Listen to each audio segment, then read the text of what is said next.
Alhamdulillahirabbil alamin. Hamdan na'iman hamdan syakirin. Asyhadu an la ilaha illallah wahdahu la syarikalah. Wa asyhadu anna Muhammadan abduhu wa rasuluh la nabiyya ba'dah. Allahumma shalli wa sallim ala sayyidina Muhammadin ibni Abdillah. Wa la hawla wa la quwwata illa billah.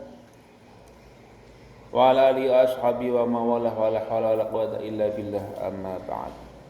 Fa ya ayyuhal ikhwah rahimakumullah, ittaqullah haqqa tuqatih wa la tamutunna illa wa antum muslimun.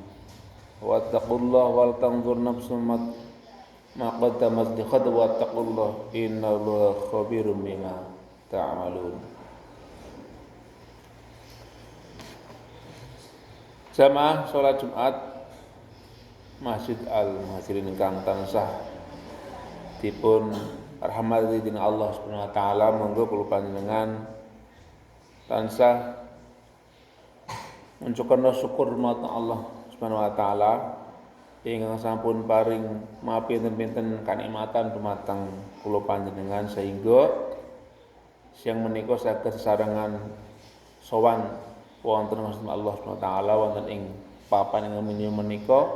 Mugi-mugi ibadah kula panjenengan dinten menika tansah dipun ridani dening dipun tampi dening Allah Subhanahu wa taala. Amin ya rabbal alamin. Shalawat wa salam kita tansah kataturna dumateng junjungan kita Nabi Muhammad sallallahu alaihi wasallam. Jamaah yang berbahagia, kula pesen dumateng pribadi kula piyambak usipun lan lumeripun dumateng panjenengan saya monggo tansah ningkataken takwa kita dumateng Allah Subhanahu wa taala kanthi takwa ingkang sakjatosipun inggih menika ngindahaken sedaya dawuhipun Allah Subhanahu wa taala lan nepi sedaya awisanipun. Amargi derajat ingkang paling minulya wonten maksud Allah Subhanahu wa taala ing menika derajat takwa menika. Jadi orang yang paling mulia di antara kita semua insyaallah adalah orang yang paling bertakwa kepada Allah Subhanahu wa taala. Jamaah Jumat rahimakumullah, insyaallah kalau panjenengan sekarang masih berada di bulan Syawal begitu. Jadi masih ada berkahnya bulan Syawal. Mungkin masih sekitar 1 mingguan lebih sedikit lagi lah kita akan meninggalkan bulan Syawal. Jadi kita masih di bulan, saya masih di bulan Syawal tahun 1444 Hijriah. Nah, tidak terasa kalau panjenengan kita tidak lama lagi juga kita akan bertemu dengan hari raya Idul Adha atau hari raya Kurban begitu. Yang juga merupakan peristiwa ataupun momentum hari raya yang tidak kalah pentingnya bagi kita selaku umat Islam, kan di sana ada kewajiban kula panjenengan bagi yang mampu, kan bukan sekedar sunnah, memang wajib bagi yang mampu untuk berkurban. Kalau tidak ada kemampuan ya tidak ada kewajiban begitu. Tapi kalau yang mampu, kita harusnya ya berkurban, ya, baik itu mungkin dengan bersama-sama ataupun sendiri. Karena walaupun secara tersirat tidak terang-terangan Nabi mengatakan,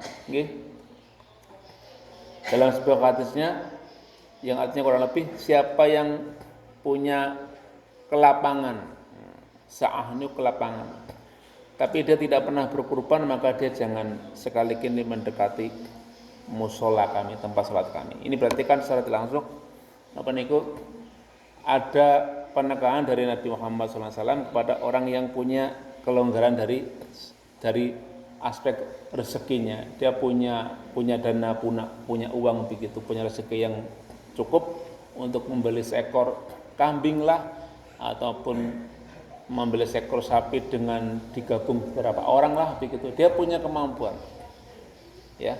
Tapi dia tidak mau berkurban, maka itu kata Nabi, jangan sekali-kali mendekati tempat sholat kami.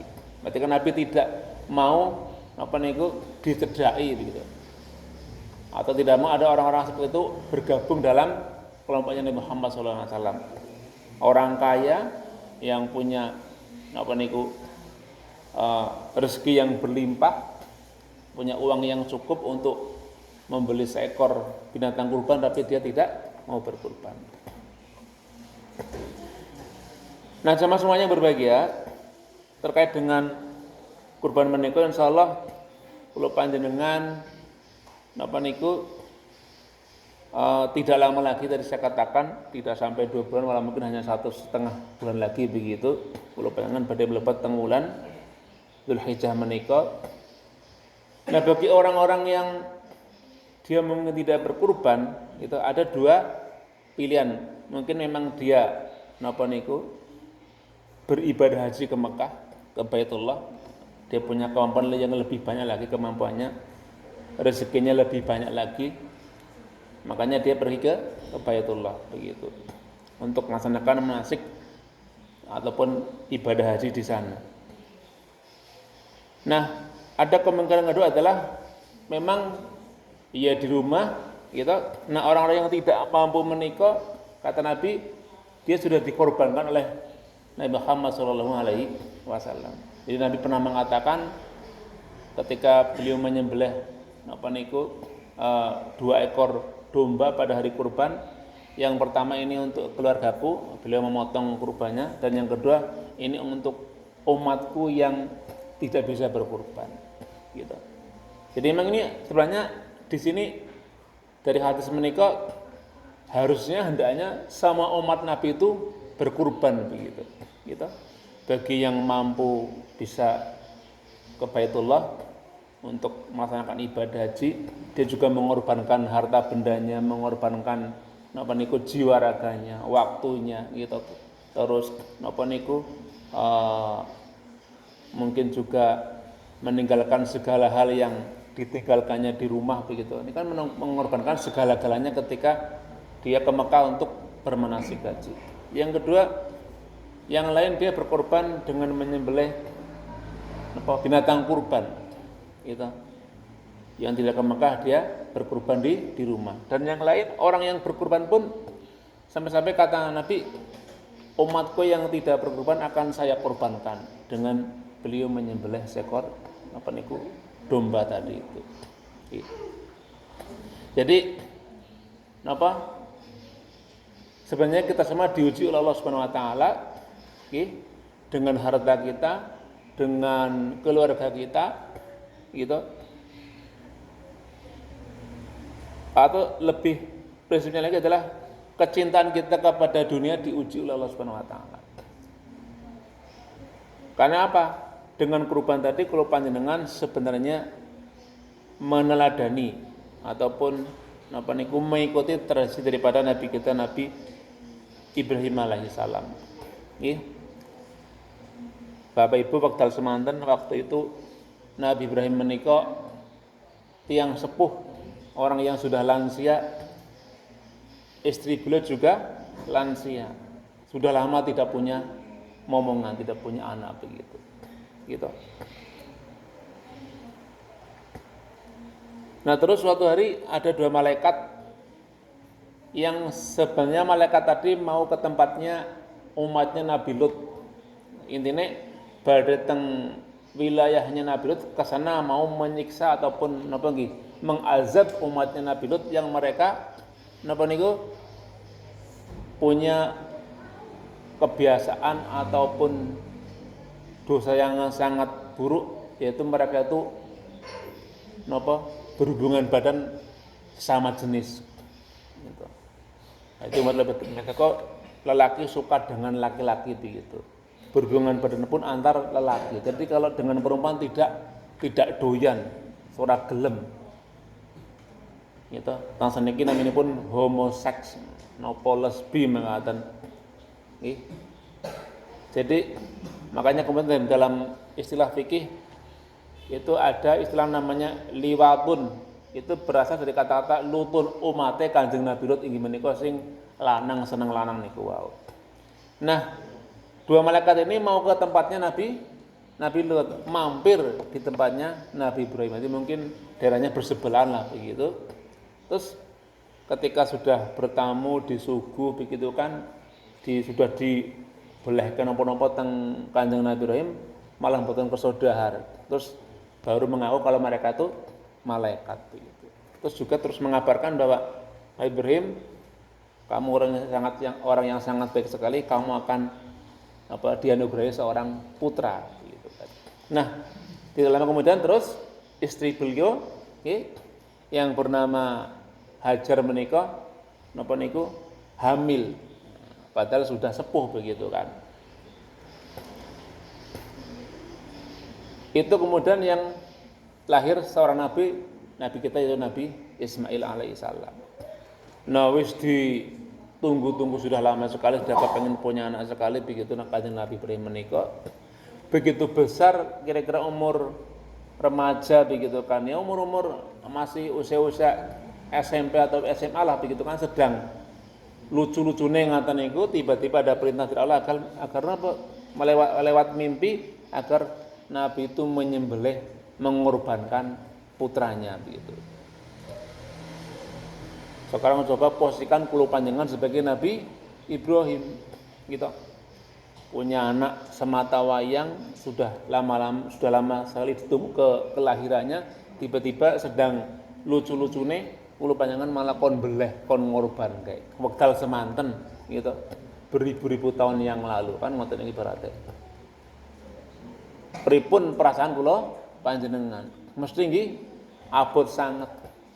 Ini gandeng Nabi Ibrahim niku tiang pianten ingkang taat dumateng Allah, sangat taat kepada Allah. Wis pokoke nggih tanpa babibu, tanpa banyak tanya, banyak protes, langsung dilaksanakan. Takon marang napa niku, bertanya kepada putranya si Nabi Ismail. Ismail, saya mendapatkan perintah lewat mimpi kamu akan saya korbankan. Gimana pendapatmu? Apa kata Nabi Ismail? Bapak tidak apa-apa, tidak usah napa niku sedih. Kalau memang untuk perintah maka laksanakanlah. Insya Allah aku menjadi orang yang anak yang soleh begitu. Ini kan luar biasa sekali. Dilalah bapak yo soleh, anaknya juga soleh. Jadi koyo cocok banget begitu, semuanya taat kepada Allah Subhanahu wa taala. Ini kalau panjangan buatan sah plek kados Nabi Ibrahim, dua anak jadi korban buatan, tidak seperti itu. Kita hanya napa niku diuji dengan harta kita, dengan napa niku nggih, dunia yang mungkin levelnya tidak selevel dengan Nabi Ibrahim. Tidak sampai mengorbankan anak, hanya mungkin seekor kambing, hanya seekor sapi, itu pun bertujuh, hanya mungkin sekian puluh juta untuk pergi ke Baitullah. Tapi karena itu memang ujian bagi kita, apakah kita lebih mengutamakan Allah ataukah lebih mengutamakan dunia. Nah, di sanalah kita akan terlihat apa kita menjadi orang yang lulus dengan ujian tersebut atau tidak. Apakah kita bisa betul-betul seperti Nabi Ibrahim ataukah lebih cinta kepada dunia kita, lebih cinta kepada harta kita. Nanti monggo masih ada kesempatan kalau panjenengan mempersiapkan mental kita, spiritual kita, agar nanti pada bulan Dzulhijjah tahun ini kita benar-benar bisa meneladani apa yang bisa dipraktekkan oleh Nabi kita Ibrahim alaihissalam untuk berkorban taqarrub. Jadi kata-kata korban itu dari quruba. Jadi kita kulo panjenengan itu berkorban. Kalau Nabi Ibrahim mengorbankan anaknya dan kemudian diganti dengan seekor domba, kulo panjenengan mengorbankan harta benda kita semata-mata untuk bertaqarrub, mendekatkan diri kepada Allah Subhanahu wa taala. Amin ya rabbal alamin. Barakallahu li wa lakum fil Qur'anil azim wa nafa'ani wa iyyakum bima fi minal ayati wa dzikril hakim. Aqulu qouli hadza fastaghfirullah innallaha huwal ghafurur rahim.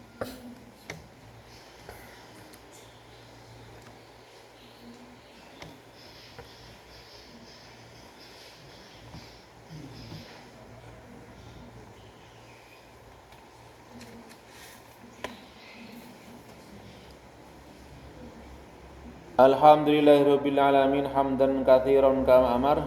Asyhadu an la ilaha illallah wahdahu la syarikalah wa asyhadu anna Muhammadan abduhu wa rasuluh. La nabiyya ba'dah. Allahumma shalli wa sallim wa barik ala Rasulillah wa ala alihi wa ashabihi wa walah. Fa ya ibadallah usikum wa nafsi bi taqwallah. Ittaqullah la'allakum turhamun. Wa qala ta'ala fi kitabil karim a'udzu billahi minasyaitonir rajim. Ya ayyuhalladzina amanu taqullaha haqqa tuqatih wa la tamutunna illa wa antum muslimun. Wa qala aidan a'udzu billahi minasyaitonir rajim. Innallaha malaikatahu yusholluna 'alan nabiy ya ayyuhalladzina amanu shallu 'alaihi wa sallimu taslima. Bismillahirrahmanirrahim. Alhamdulillahil alamin. Hamdan 'ala hamdash syakirin. Hamda yuafi ni'amahu wa yukafi mazidah. Ya Rabbana wa lakal hamdu kama yanbaghi li jalali wajhikal karim wa azimi sultanik. Allahumma shalli ala sayyidina Muhammad wa ala ali sayyidina Muhammad sayyidil awwalin wal akhirin wa radhiyallahu ta'ala an kulli sahabati rasul ajmain. Allahumma ighfir lil muslimina wal muslimat wal mu'minina wal mu'minat al ahya'i minhum wal amwat innaka as-sami'ul qarib mujibud da'wat ya qadil hajat. Rabbana taqabbal minna innaka antas samiul alim wa tub alaina innaka antat tawwabur rahim. Rabbana hab lana min azwajina wa dzurriyyatina qurrata a'yun waj'alna lil muttaqina imama. Rabbana atina fid dunya hasanah wa fil akhirati hasanah wa qina adzabannar. Wa sallallahu ala sayyidina Muhammad wa ala alihi Muhammad. Subhana rabbika rabbil izzati amma yasifun wa salamun alal mursalin alhamdulillahi alamin. Ibadallah, innallaha ya'murukum bil 'adli wal ihsani wa ita'i dzil qurba wa yanhaakum 'anil fahsya'i wal munkari wal baghi ya'idukum la'allakum tadhakkarun. Fala dzikrullahi akbar. Assalamualaikum warahmatullahi wabarakatuh. Qimus shalah.